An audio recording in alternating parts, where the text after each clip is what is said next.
Have you ever wondered how much it would cost to have a kid? Well, today we're going to find out why more Americans are going child free. That's got a lot of dislikes for whatever reason. So let's see why people are hating on this here. We got married fairly young, and we both just decided for many reasons we didn't want kids. And then at some point we heard the acronym DINK, and DINK sounds like a Bitcoin scam. There are more Americans that are deciding not to have children, and it's purposeful. Well, yeah, because kids are expensive, right? That's another expense you have to deal with in your life. This new trend has led to the rise of a new type of household, more commonly referred to as DINKs, dual income, no kids. Okay, that's what it stands for. Dual income, no kids. That's perfect for us. That's absolutely right. Children are the death of net worth. Pretty crude. She's not wrong. She's absolutely not wrong, dude. But honestly, very true.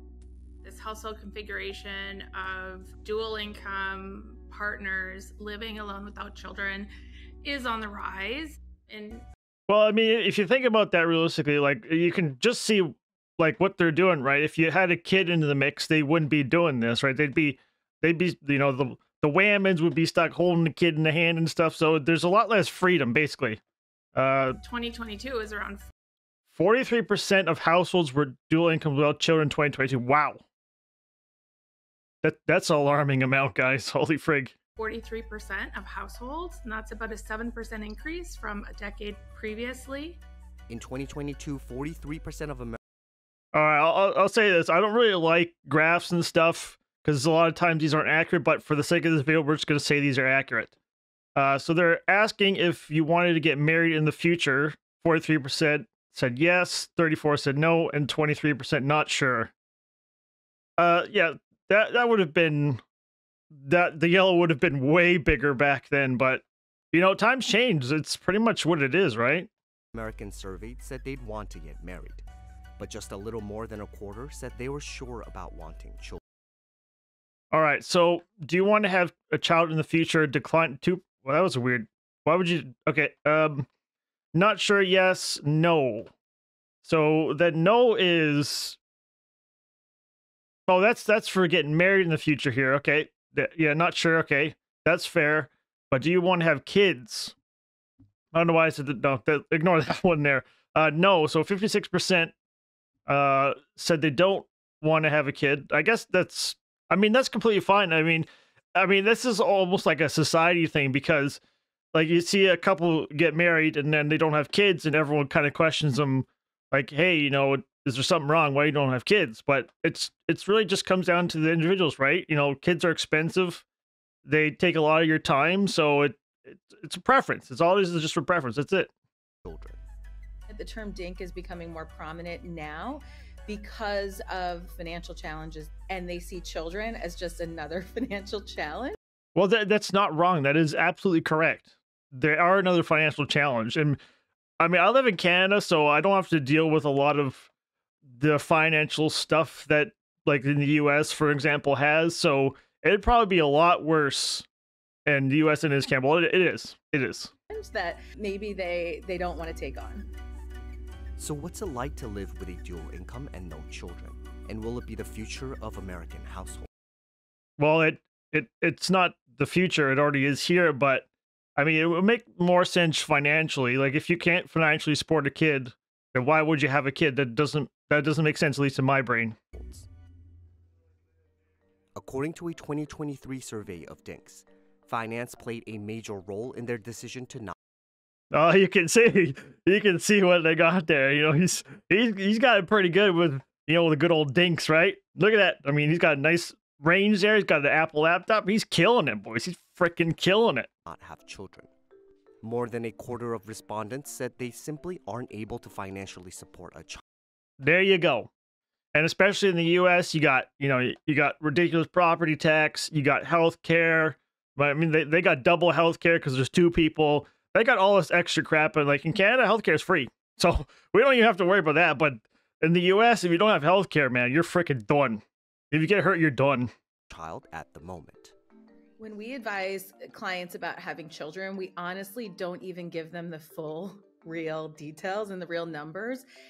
Well, yeah, if you were to say, hey, you know, this, I don't even know the exact number, but if you were to say, hey, that's going to cost you, I don't know, freaking $20,000 a year for a kid, people would be like, whoa, hold on a second here, dude.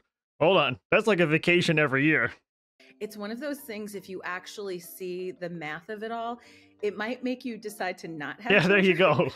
It costs the family an estimated $310,000. Holy crap. 310, this is US dollars, by the way.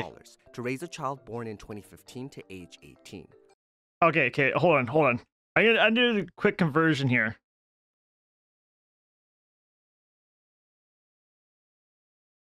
So we'll just say 310,000. So that's $418,000 in Canadian. That is, there's your house right there. You want a house or you want a kid? Pick one. Yeah, that's ouch. Adjusted for higher future inflation. Oh yeah, That okay. doesn't Yeah, even yeah. include the cost of college. So if you look at inflation, it within the childcare market, it surpasses general overall inflation within the economy. Some couples are contemplating having children at the same time that they're still paying off student loans that You see. Okay, let's see. Oh, let's see what she has to say. Hold on. they incurred when they were 18 to 22 years old. One of my Okay, so you can see, like I said earlier, this is like a society thing, right? You should have kids when you feel like you're ready to have kids, but it's always the pressure. Oh, you know, you're human. It's in our genes. You have to have kids, but no, you don't have to have kids. very closest friends, she's been struggling with the reality that the take-home pay she makes is about equal to There you go, right there. My point being proven. what childcare would be. That's a really hard position to be in. Seeing our friends really struggle with that balancing act has, I think, made me appreciate the flexibility that we have financially because we don't have children. Besides saving on childcare, dinks can also fully reap the benefits of combining their finances. To look at Exactly. So you have more money to save for the future, more money to set aside just in case something happens. So it's, I mean, okay, let's just our get. incomes coming I in can go on. and Hold on. see Just let's how keep going. We're able to handle all of that because we don't have extra finances with a child. It's much more comfortable. We get to focus more on You can have more fun. You can be less stressed out. You can have more fun. It's a no-brainer. the things that we want to do and saving a lot of that money for the future and worry less about the day-to-day finances of the house and our bills. I mean, I know what it's like to live pay by pay, and that freaking sucks. I hated that, and I never want to do that again. But imagine doing that with kids. Oh god, dude, that would be a freaking nightmare. Money isn't the only expense that dinks can save on. The free time is actually one of the biggest things for me. So we built me a little office / bedroom out here. Oh, nice. Dude, he's living the good life, boys. This is what's going on here. Definitely have some more expensive hobbies. I build mechanical keyboards, Nice. computer keyboards in my spare time, and just parts and stuff for that can be very expensive. Not having I mean, it couldn't really be that expensive. Let's be honest here. Like a decent mechanical keyboard's like $100. So it's not all that expensive. I mean, his hobby is probably not a very expensive hobby anyways. children has given us the freedom to pursue other things, remodeling our home. There you go. I'm a beekeeper. I'm really handy and I like doing stuff around the house. There you go. You can do that if you're tied down, could you? I wouldn't have the time to just do that after work if I feel like it, if I had, a child to care for. Fewer expenses leave dinks with more disposable income. There to you play go. with. Disposable income is power, it's stability, and for many couples, it's security. Exactly. Why, like, when you're like struggling with money and you're knowing your next payment's coming out, you're just like, oh, it's one less thing to worry about, right? Where if you have the extra income, you don't got to worry about freaking anything. Well, obviously you do, but income is one less thing you'll have to worry about, which is, income is always a headache. It's always a pain in the arse to deal with. The security that having, 6 months of income saved for emergencies gives you. That security was so helpful to us during COVID when I was out of work for 6 months. There you go. Tractor style next year, we're gonna get a 0. We have more tolerance for chaos, I think, because of our savings. Our new savings goal, which is like our shoot for the stars and hit the moon kind of, is saving $4,000 a month. That's According pretty to good. Census data, dinks can save 9% more for retirement each year compared to dual income couples with children. Another I mean, $400. That's a lot of money. That is. It is a lot of money. 2021 study found that childless adults aged 55 and older had a personal median net worth of $153,900, compared to $130,400 for biological parents. That's a lot of If money. you have $1 and if you have to choose how to use it, a DINK can prioritize savings, retirements, Exactly. investments, both in the equities market as well as things like real estate or second properties. See, the hardest part of investing is just having the cash to do it. And so Mhm. when you There you don't go. have your Invest in your cash go future. into expenses that are related to children, that cash can go into those investment goals.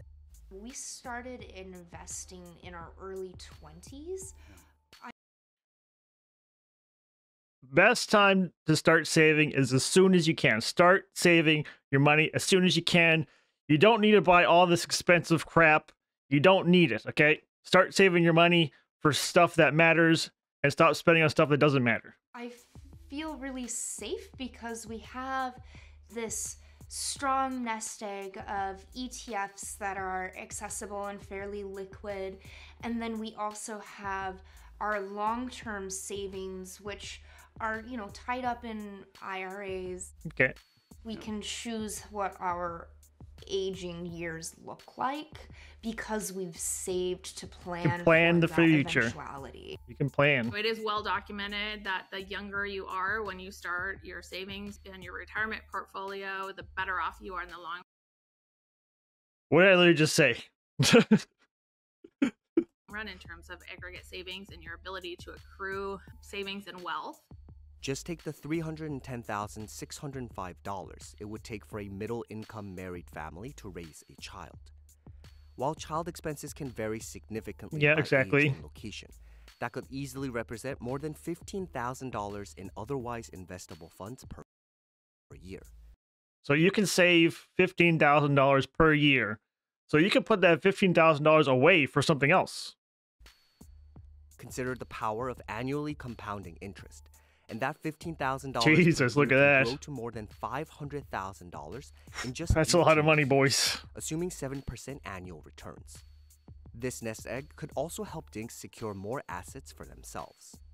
Dual earner adults living together who both have jobs and have been saving are really able to put a hefty or relatively large down payment on a home, which then reduces their monthly mortgage. There you and go. has all of these other benefits.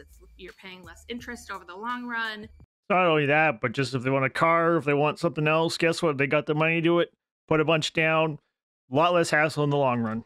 I was fortunate enough to have a good little nest egg gifted to me by my grandparents, and that helped us buy our first house.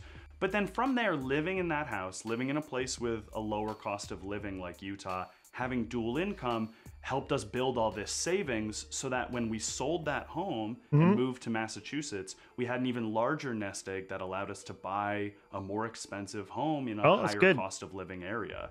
I'm not I mean, it's common that, if someone, you lose someone in your family, that you inherit their stuff, and then from there you get more stuff. So that's how it works. totally sure where we would be if we had a child as well. That extends beyond Well, you wouldn't be here, that's for sure. That is for sure. just purchasing a home. There are lots of big item, big ticket investments that we tend to make earlier on in adulthood. To the extent that we can pay as much of it as possible up front, that does have a rippling benefit for us as we age. But the rise of dinks isn't such great news for the economy as a whole. Historically, lower birth rates have been associated with slower economic growth. Well, that's kind of pretty much almost like everywhere, right? It's not specifically where I live or the US. It's like an everyday thing. Everywhere has this problem. And critical social programs such as Social Security depend heavily on population growth. We shouldn't strive to have a generation of young adults that are not reproducing. That would not be healthy for society. It wouldn't be healthy for the economy. It wouldn't be healthy for us as we age. So there are a lot of reasons why we do want to take investments in the next generation seriously. Oh, it's simple. You got to make it, you know, the world or society or whatever, the government, whatever you want to say, it's got to be more financially, you know, beneficial, or it's easier to maintain kids or whatever you want to call it. It's got to be a better choice, because, you know, just being miserable forever is just like, why would you do that? That's just, there's no point in doing that. But that's a whole society thing, generation thing, whatever. Dinks, the biggest challenges are often not financial. And I think we freaked a lot of people out when we were just a young married couple, and that was all. There was no baby afterwards. I had family There's a baby right there. There's a baby right there. members asking if something was wrong. What did I just say earlier? Right? It's freaking it. Okay, let's see what she says. It's been 5 years of a young, healthy couple not producing a child. I think that there is a self-care aspect that is minimized when you're a dink. So there are many mom groups, or, you know, daddy-daughter dances. There aren't groups for, hey, I'm a professional woman and I just want to go home and read a book and take care of myself tonight. I think on the other side of that, there can be times where, in certain circumstances and circles, it's harder to make friends. There is also the potential for more financial responsibility from other family members. Well, exactly. It should be like that, because there's no point in putting a burden on someone else who is struggling, right? You might as well add a little bit more work to someone who's financially stable, right? It literally does not make sense. If someone is living pay by pay, why would you give them even more work, right? That doesn't make any sense. Like, let's say if they had a grandma, I don't know, if they had a grandma, for an example, and they had, I don't know, one of their brothers and sisters who wasn't financially stable, but they are, it would only make sense for them to take care of their grandmother or whatever family member. That only makes sense. There could be additional pressure as dinks get older for people within their family to assume that they can take care of certain obligations. For example, if you have an aging parent, dinks might be the ones that are relied upon because it's presumed you have disposable income. Exactly. Or you have disposable time to take on these responsibilities. Exactly. My point proven. According to experts, the number one advice for dinks is to prioritize savings and figure out clear goals for the future. Earlier you save, the better you will be. You don't need to buy crap. Only buy the stuff you need.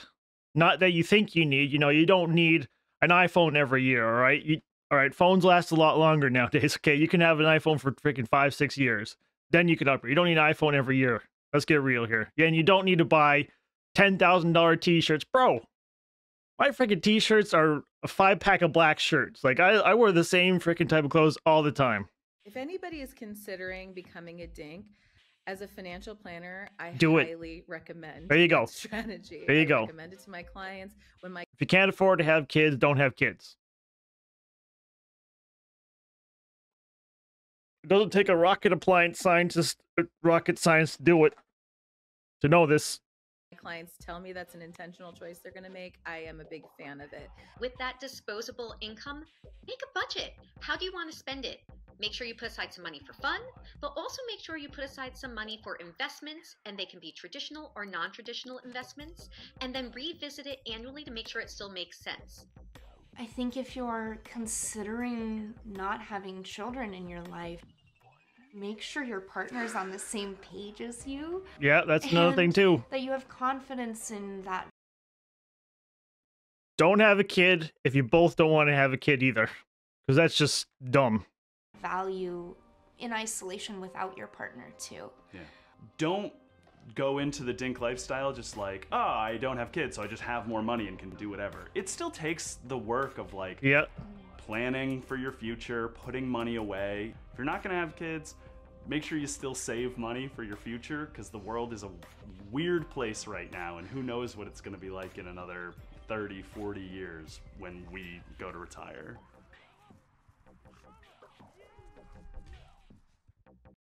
Well, I mean, you saw it here. All right, this video is not meant to, you know, to shit on kids, right? I mean, some people want to have kids, some people want to have kids and they can't afford kids.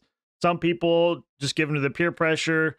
But you know, it's ultimately it's whatever you want, right? At the end of the day, it's whatever you want. You're in charge of your own life. For the vast majority of reasons, you're in charge of your own life. And if you give in to peer pressure, that's a you thing, right? I mean, you do what you want to do, man. It's your money. All right, let's see what the comments have to say. If you want people have sought make it impossible, it's not impossible, but it's pretty hard. It's pretty hard. This would be bad for future. Okay, the society needs to make a childcare affordable, raise wages, living wage, to match inflation, productivity, cost, lower income taxes, etc. That's kind of a lot easier said than done, but there's always a way to work around. There's always some kind of workaround, but that's beyond me, beyond anyone doing a comment here.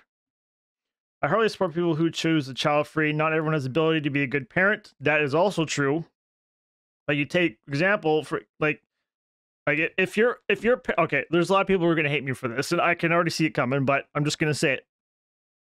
Let's say if the parent is a criminal, okay?